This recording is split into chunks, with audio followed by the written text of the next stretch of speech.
Okay. You, of course, you know my first guest from her Emmy award-winning role on ER. Now she's starring in The Grid on TNT. Please welcome the lovely, the talented Julianna Margulies.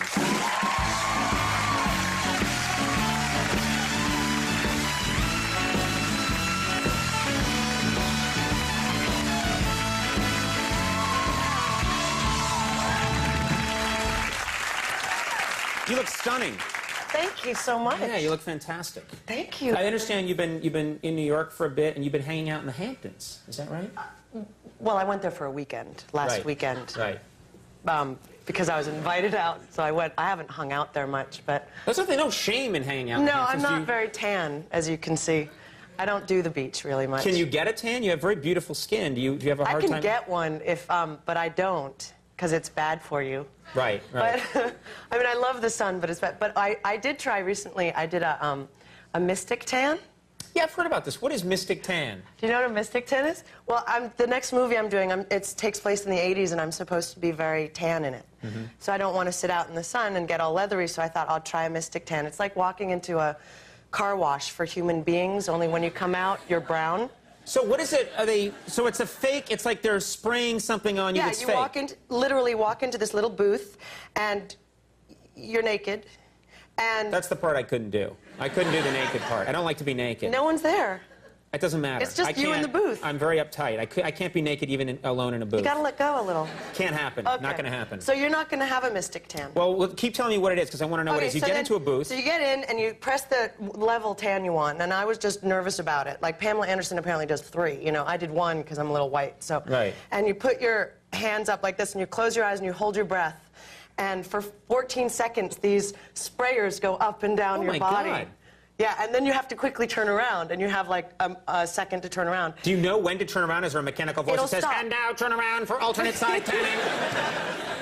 Is there anything like that? No! Hey, So then you turn around, and it Right. sprays you the other way, and you have to sort of pat yourself dry, and then all of a sudden, like, as the hours go by throughout the day, you get browner and browner. And it stays on. Well, yeah, I looked great for 2 days, and then all of a sudden I just looked really dirty. Like, by my ankles and everywhere just looked like I had brown dirt that I was trying to scrape off my body. This is a great advertisement for Mystic Tan.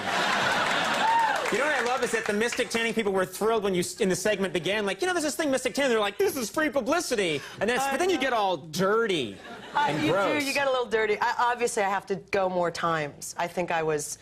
You know, I was a mystic tan virgin, and I have to go back so that I can build up the tan part. Do you like yourself as a tanned person? Because I've never been tan in my whole life. I don't even know. I'm not even kidding. People think I'm making a joke. Because you can't get tan. What I get red, and it looks like I'm drunk. I get red right away. Like, within seconds, I get red, and then but I've never, like that, I always admire, like, I'm envious of people that can get that sort of golden tan and, you know, walk around without a shirt. And I used to get really tan. But I didn't walk around without a shirt. Well, didn't you used to work in the Hamptons, didn't you? I did. I was a waitress out there at Conscience Point Inn before the Lizzie Grubman ordeal. Oh, really? Pre-Grubman? Yeah, pre-Grubman. I was a waitress during college. And not to embarrass you or anything, but you're very beautiful. People must have hit on you all the time when you were a waitress. Is that true? Gosh, Conan, that's so nice. Yeah. I guess. I'm asking because in my single days, I just hit on waitresses all the time. Did? Yeah. What was your line? Didn't work. I just always looked drunk. I'd been in the sun, and they weren't interested. You looked red. My line was, please, I'm alone. Shockingly, that doesn't work with the ladies. No. I thought that was an in, but no. Not good with the ladies. Please, I'm alone, and then weeping doesn't work.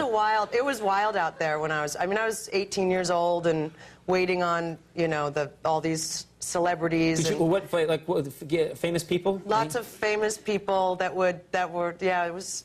Like, it was what kind of famous people were you? Can you tell me? Well, I remember waiting on Judd Nelson. Wow. That's funny. He was very famous then. Yeah. But him and I don't know what they were called, the Brat Pack, like, they'd all come in and...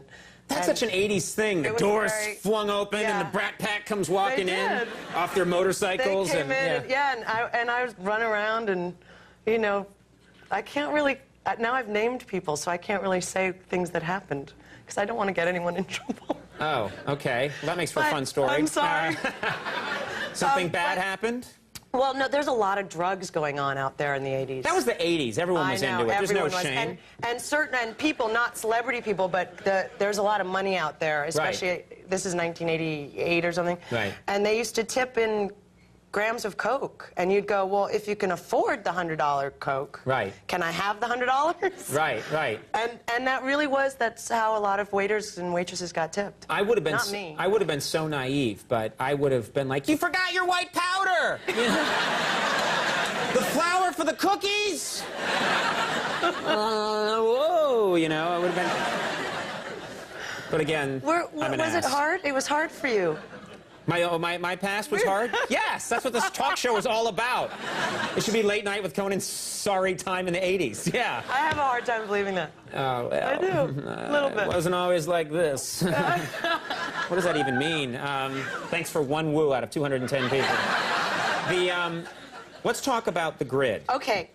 This is, by the way, there's a scene that I take exception to in this show. Oh, God. Where you're in bed with a man and he shows, he's on television. At, well, the time that you guys are watching TV and he shows up in bed and you turn it off because you say you can't handle it. I say that? I don't say it. Well, you don't say it, but it's implied that it's a turn-off to be in bed with a guy while he's on TV. I imply it because I turn him off. Right, exactly. And I'm just here to tell you that is not a turn-off for the ladies. A man on TV while they're in bed with them is a real turn-off. So... Do you see where I'm going with this? And this is not me. I heard this from Pat Sajak. This is not me. This is something Sajak is always saying. No, but I'm sorry. This is a good show. It's a really good show. People have responded to it, and you know, it's frighteningly realistic, and but it's also very human. Right. And it shows the Muslim point of view. It shows that, you know, our high officials in the government make mistakes and actually take responsibility for their mistakes. And so it's a hopeful line through it, but it's also incredibly frightening what's going on. And to explain, these are intelligence agents. Right. I play the head of the NSC. I'm a counterterrorist agent, and Dylan McDermott plays the FBI, and I make up this pop-up team of CIA analysts, FBI analysts, and we go after we track the terrorists before the terrorism happens. Right. Basically. Let's hope that that's a real thing that happens. Well, apparently it is. Like, they're tracking these cells now. Right. And the grid refers to these cells that sort of monitoring them and their actions and where they are. And this is a limited series. This is something it's a mini-series. Right. It's a 6-part miniseries. Very cool. Well, it's called The Grid, and it continues next Monday night at 9. 9 on TNT. On TNT. We love it when you stop by. Thanks a lot for being here. Julianna Margulies, Kevin Pollak coming up. We'll take a break. We'll be right back.